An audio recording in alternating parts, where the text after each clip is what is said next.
मैं HKV show से हरिकृष्ण वर्मा बोल रहा हूँ। कुंभ मेला 2019 प्रयागराज क्षेत्र से। अभी मैं गंगा जो स्नान कर रहे हैं लोग, ठीक इसके मैं पहले ही ये एक पंडाल एक ऐसा लगा हुआ है जिसमें आप रुद्राक्ष की माला देख रहे हैं। ये रुद्राक्ष की माला है और अंदर शिवलिंग जो बनाया गया है वो पारे से बनाया गया है।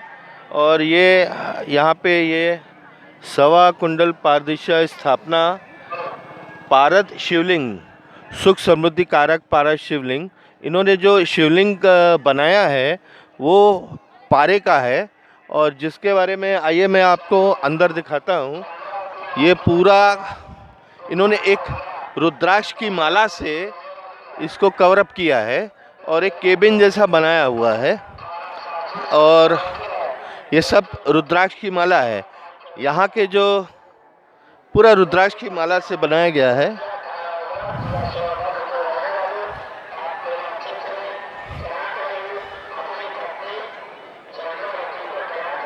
आइए अब मैं यहाँ के जो शिवलिंग है यहाँ पे स्थापित किया गया है, ये बोलते हैं ऐसा कि ये प्योर पारे का है, जो कि बहुत ही मुश्किल से इसको बनाया गया है और बहुत ही मेहनत लगती है। आइए मैं इनसे संस्थापक से इसके बारे में जानकारी लूँगा। और ये इधर जो भी रुद्राक्ष की मालाएं हैं ये प्योर रुद्राक्ष की मालाएं हैं। ये अद्भुत है, ये मैं पहली बार ऐसा देख रहा हूँ कहीं पर। इसके पहले मैंने ये दृश्य कहीं देखा नहीं था। अब जिन्होंने इसको बनाया है और इसके बारे में पूर्ण जानकारी के लिए मैं आइए आपको ले चलता हूँ पंडित जी के पास। आपका नाम क्या है? मेरा नाम है रसवैद राजकिशोर। रसवैद राजकिशोर। हाँ, रसवैद, संस्कृत में पारे को रस बोलते हैं जी। तो मैं रसवैद। आप भी प्लीज आए। अरे आप आइए प्लीज। आपका क्या नाम है? PN टंडन। PN टंडन जी। कृपया इसके बारे में, शिवलिंग के बारे में हमें विस्तार से बताएं। ये पारे का शिवलिंग है। पारे को आम लोग थर्मामीटर या ब्लड प्रेशर मशीन में देखते हैं। जी। पारा भगवान शंकर का अंश है, शिव वीर है कहा जाता है, शिव तत्व है ये। जी। और अगर इसे बद्ध किया जाए, इसे शुद्ध करके बद्ध करके शिवलिंग बनाया जाए तो कहा जाता है कि तीनों लोक में जो पूजनीय शिवलिंग होता है उसके बराबर पारस शिवलिंग का महत्व है। इनके दर्शन मात्र से 12 ज्योतिर्लिंग के दर्शन के बराबर फल मिलता है। लेकिन मैं तो ऐसा अद्भुत नज़ारा मैंने पहली बार देखा। इसके पहले मैंने शिवलिंग देखा नहीं। हाँ, तो ये इसके बारे में ये बताएं आप पूर्ण जानकारी। ये दें शुद्ध कि पारा है। कैसे शुद्ध जाता पारे की पहचान है? ये है, कितनी मेहनत लगती है? इसमें बहुत मेहनत लगती है। ये 3 साल में मैंने बना कर तैयार किया है। ये सवा कुंटल के पारस शिवलिंग है। मैं हिंगुल नाम के एक पत्थर से पारे को निकालता हूँ, फिर 64 जड़ियों से इसे शुद्ध करता हूँ। 64 जड़ी में एक जड़ी जो है रुद्रवंती नाम की जड़ी जो है यहाँ से 80 किलोमीटर दूर मिलती है। क्या नाम है? प्रयागराज में मिलती है। पूरी दुनिया में कहीं नहीं मिलती, वो प्रयागराज में मिलती है। रसायनों नाम का ग्रंथ है, उसमें लिखा हुआ कि रावण भी खोदने के लिए मझिलको गांव आता था। नहीं, ये प्रयागराज से कितना किलोमीटर दूर है ये जहाँ पे ये? 85 किलोमीटर। उसका क्या नाम है? मझिलको गांव, फतेहपुर के पास पड़ता है मझिलको गांव। ये मैं अपने व्यूअर से कहना चाहता हूँ कि ये एक अलग तरह का इन्होंने जानकारी दी, जहाँ पे वो औषधि और जड़ी बूटी इसको बोलते हैं ना। हाँ, जड़ी है। हाँ, तो वो जड़ी रावण ने स्वर्ण नगरी उसी से बनाई थी। वो सोना बनाने के काम में आती है। उसका नाम है रुद्रवंती और वो मार्च अप्रैल के महीने में उगती है, जब सारी चीज़ें एकदम सूख जाती हैं। और उसकी पहचान ये है कि वो 1.5 से 2 फीट का होता है। अगर दिन में 12 बजे अप्रैल के महीने में एक पैर उस पर जड़ी पर रख दें और दिन में देखेंगे तो आपको तारा दिखाई पड़ेगा। ये उसकी सबसे बड़ी पहचान है। दिन में तारे दिखाई पड़ते हैं। हाँ टंडन जी, अभी आपसे मेरी बात हुई थी थोड़ी देर पहले। जी। इसका आपने महत्वपूर्ण योगदान आपने इसमें दिया है। आप जैसा कि बता रहे थे कि कितने लोग इसमें मिले हैं? करीब 100 आदमी इसको जो है रोज़ इसको लेके वो करते थे। जैसे सिल पे नहीं है, उसको घोटते थे, मतलब जैसे नहीं घोटा जाता है ना। हाँ, उसको। कितने दिन तक? ये करीबन चला है 3 महीने। 3 महीने। और तो कितने लोग इसको लगते थे? 100 के आदमी करीबन, मतलब वो पार्ट में आते थे, शिफ्ट वाइज में लोग थे, मगर 100 आदमी उसको करे। तो ये कितने दिन में ये तैयार हुआ? 3 मंथ। और 100 आदमी इसमें लगे? 100 आदमी 3 साल की 3 महीने? 3 साल, सॉरी। हाँ, 3 साल में और इसको सॉलिड करने के लिए रोज शिफ्ट वाइज लोग उसको करते, रुकता नहीं था ये काम, घोटाई जो है, और बराबर होती थी रात दिन जो है इसकी। आप लोगों की जानकारी के अनुसार जो पारा है वो मेल्ट होता है, थोड़ा कृपया थोड़ा इधर आगे आ जाए।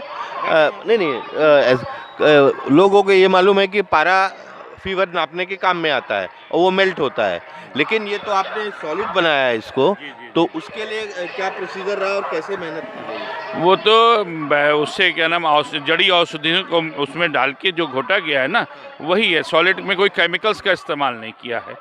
हाँ, प्योर जड़ी बूटी से, प्योर जड़ी बूटी। जितनी भी औषधि है उसमें हर धातु पाई जाती है। स्वर्णछिरी नाम की एक धातु क्या नाम है, जड़ी है, जिसे भटकटैया भी बोलते हैं, उसमें 24 कैरेट का सोना पाया जाता है। बथुआ में चांदी पाया जाता है। तो इसी तरीके से हर औषधि में धातुएं पाई जाती है, तो उस औषधियों से कलेक्ट करके धातु इसमें स्वर्ण जो है मिलाया जाता है। ये स्वर्ण ग्रसित है, स्वर्ण को ग्रास किया है, इन्होंने स्वर्ण को खाया है, तो इसमें स्वर्ण मिलाया गया है। ये स्वर्ण मिलने के बाद बने हैं। इनकी आभा जो है कुछ दिन में एकदम गोल्डन सोने के जैसे हो जाते हैं। बट वो नेचुरल प्रोसेस है, नेचुरल प्रोसेस से जो उसके अंदर से अर्क निकलता है, वो इस पारे के साथ जब घुटाई होती है तो वो उसको लाके सॉलिड करता है। जी। और ये रुद्राक्ष लगाने का आपका क्या है, जो आपने चारों तरफ रुद्राक्ष लगाया है? तो भोले बाबा का रुद्राक्ष का जो है, जैसे लोग अपने गले में रुद्राक्ष की माला नहीं पहनते हैं, उसी तरीके से इसको भी हम लोग ने रुद्राक्ष से सजाया।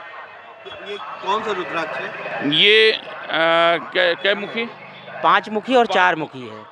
भगवान इस कुंभ नगरी में भगवान शंकर के 2 अंश मौजूद हैं। शिववीर के रूप में पारा, और भगवान जब महाध्यान में थे तो उनके आँख से जो आंसू छलका था उससे उत्पन्न हुआ रुद्राक्ष।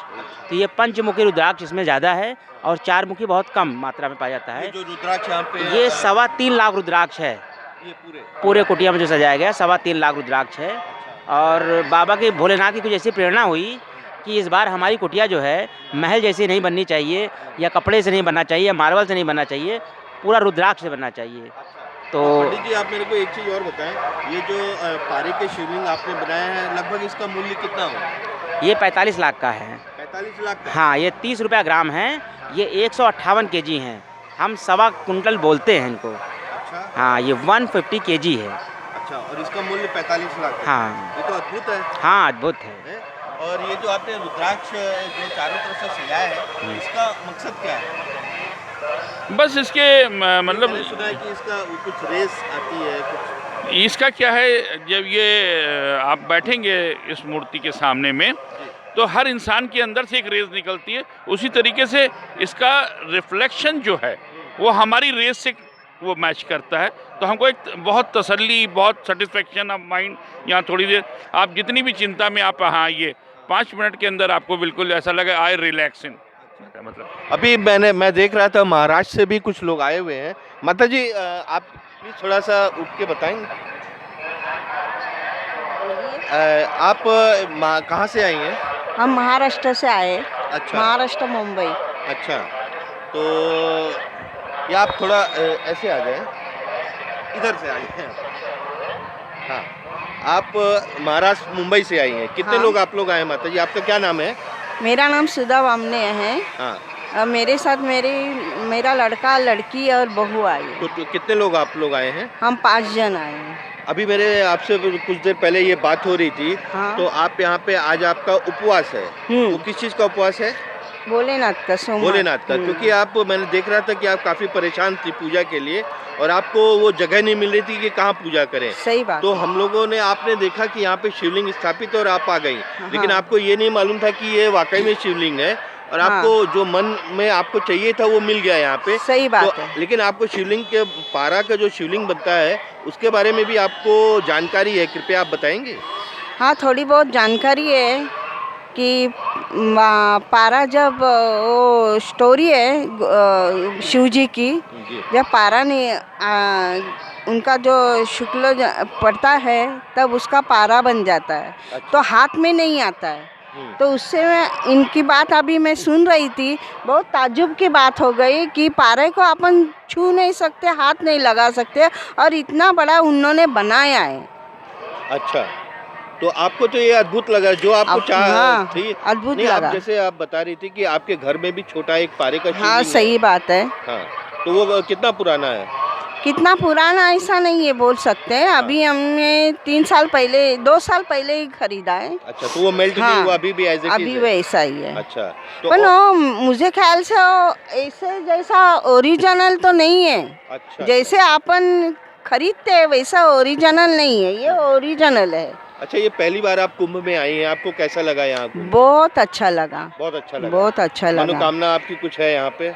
मनोकामना कुछ नहीं, ऐसे भगवान की कृपा दृष्टि हमारे ऊपर है, यही मनोकामना है। तो आप यहाँ से क्या संदेश लेके जाएंगी मुंबई कर के लिए?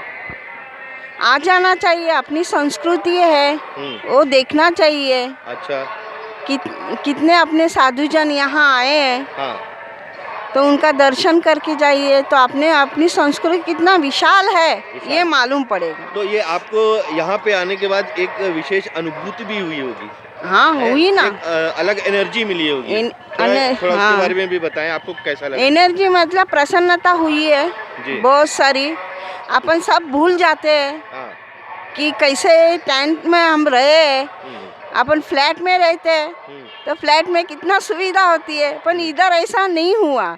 इधर इतना अच्छा लगा कि कैसे भी हम खा ले रहे, कैसे भी हम सो रहे, कैसे भी उठ रहे, गंगा स्नान कर रहे हैं, बहुत अच्छा लगा। मुंबईकर से आप बताइए कि आप अगली बार यहाँ पे आइए आप लोग। सही बात है, आना चाहिए मुंबईकर को, क्योंकि वो तो फिल्म नगरी के नाम से जाना जाता है और ये तो अध्यात्म नगरी है। सही बात है, आना तो चाहिए। यहाँ भी आकर के इनको कुछ देखना चाहिए, यहाँ पे क्या हो रहा है, देखना ही चाहिए, बड़े-बड़े अपने साधु आए हैं। बच्चों को मालूम पड़ना चाहिए कि अपनी हिंदू संस्कृति क्या है, सनातन संस्कृति क्या है, जी। ये जरूर समझना चाहिए। अच्छा अच्छा अच्छा, ठीक है माता जी, आपसे बात करके बहुत अच्छा लगा है।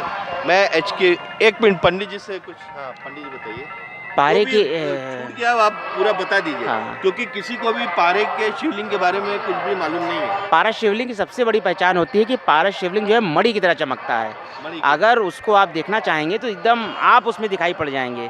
तो जो बाज़ार में मिलता है वो लेड का बना होता है, वो एल्युमिनियम के बर्तन की तरह चमकता है और हाथ में लग जाता है। वो ठीक नहीं है, मगर लोग बनाकर बेचते हैं, तो ये सावधानियां बरतनी चाहिए, उनको जानना चाहिए कि पारा कैसे होता है। और सबसे बड़ी चीज़ बता देना चाहते हैं आपसे कि दुनिया के सबसे बड़े साइंटिस्ट यहाँ से 3 किलोमीटर दूर रहते थे। अच्छा, उनका नाम था भारद्वाज मुनि। जी। भारद्वाज मुनि ने विमान संहिता लिखी थी, सबसे पहला विमान बनाने वाले साइंटिस्ट थे भारद्वाज मुनि। और मैंने सुना है। जो विमान उन्होंने बनाया था वो विमान मैं भी बना सकता हूँ। इसलिए बना सकता हूँ कि उस ज़माने में उस विमान का जो प्रयोग किया गया था वो ईंधन के रूप में पारे को किया गया था। ओहो। तो मैं भी उसको बना रहा हूँ, 50% ज़्यादा मैं बना चुका हूँ। और आने वाले कल में मैं वो उड़न खटोला बोलते थे क्या? नहीं, पुष्पक विमान। पुष्पक विमान। हाँ, पुष्पक विमान बोलते थे उसे। तो वो विमान कैसे बना था, क्या था, वो सारी ग्रंथ हमें मिल गए हैं और मेरा उस पर काम चल रहा है। वो पारे से ही बना हुआ था। और प्रयाग की इस भूमि पर 1.25 कुंटल के पारस शिवलिंग आपके सामने हैं। ये विशाल कुटिया जो है शिवालय के रूप में 3.25 लाख रुद्राक्ष से निर्मित है। और पारे के बारे में जो सबसे बड़ी खासियत है कि पारे को, अगर पारे का संस्कार होता है, जो इसकी शुद्धिकरण होती है, उसे संस्कार शब्द बोलते हैं आयुर्वेद में। ये 18 संस्कार हुआ है। हाँ, अगर 18 से 2 संस्कार और बढ़ा दिया जाए तो ये गोल्ड, सोना बन जाएगा। पारे से सोना बनाने की विद्या हिंदुस्तान में हर साधु के पास थी। जितने भी, क्या नाम है, ये हमारा इतिहास है। ये हमारा इतिहास है। अगर आप इसको नेट पे देखना चाहें तो देख सकते हैं कि यहाँ के साधु संत जो होते थे वो भिक्षा इसलिए मांगते थे कि वो घर घर मांगते थे, मगर उनके पास इतनी सामर्थ्य थी कि वो सोना बनाकर और धन इकट्ठा कर सकते थे। तो कुछ साधु ऐसे भी थे जो पारे से सोना बना लेते थे। पारे की भस्म जो होती है, बनाने के बाद अगर आप चाहें तो तांबे पर डाल दें तो वो सोना बन जाता है।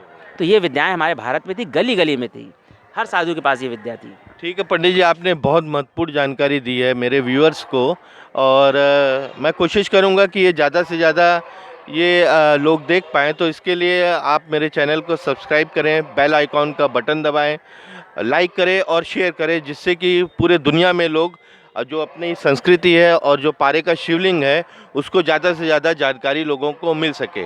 धन्यवाद। मैं हरिकृष्ण वर्मा आपसे धन्यवाद लेता हूँ।